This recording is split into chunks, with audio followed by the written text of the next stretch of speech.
ولولا اذ دخلت جنتك قلت ما شاء اللہ لا قوت الا باللہ، کہ جب تو اپنے قوت الا باللہ، ویسے ہی جب ہمیں اپنے دکان کے اندر یا بزنس کے اندر داخل ہو تو ہمیں پڑھنا چاہیے ما شاء اللہ لا قوت الا باللہ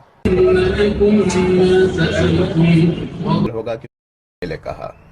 12 سال سے میرا یہ پڑھنے کا معمول ہے، لیکن کیا آپ کو پتا ہے یہ لکھا ہوا دیکھا؟ دراصل میں سورہ کہف میں اللہ تعالیٰ نے دو انسانوں کے واقعات کی اگزامپل دی ہے کہ اللہ تعالیٰ نے دونوں کو باغات دیے تھے۔ ایک نے اپنے باغات کو دیکھ کے کہا کہ میرا خیال ہے کہ یہ کبھی بھی ختم نہیں ہونے والا،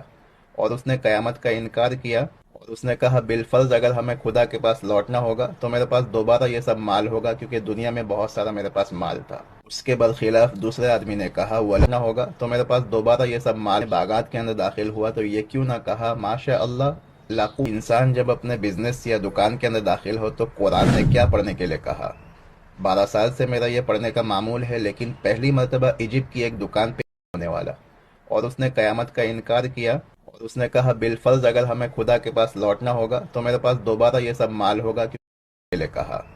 12 سال سے میرا یہ پڑھنے کا معمول ہے، لیکن کیا آپ کو پتا ہے انسان جب اپنے بزنس یا دکان کے اندر داخل ہو تو قرآن نے کیا پڑھنے کے لیے کہا؟ 12 سال سے میرا یہ پڑھنے کا معمول ہے، لیکن پہلی مرتبہ ایجپٹ کی ایک دکان پہ یہ لکھا ہوا دیکھا۔ دراصل میں سورہ کہف میں اللہ تعالیٰ نے دو انسانوں کے واقعات کی اگزامپل دی ہے کہ اللہ تعالیٰ نے دونوں کو باغات دیے تھے۔ ایک نے اپنے باغات کو دیکھ کے کہا کہ میرا خیال ہے کہ یہ کبھی بھی ختم نہیں ہونے والا،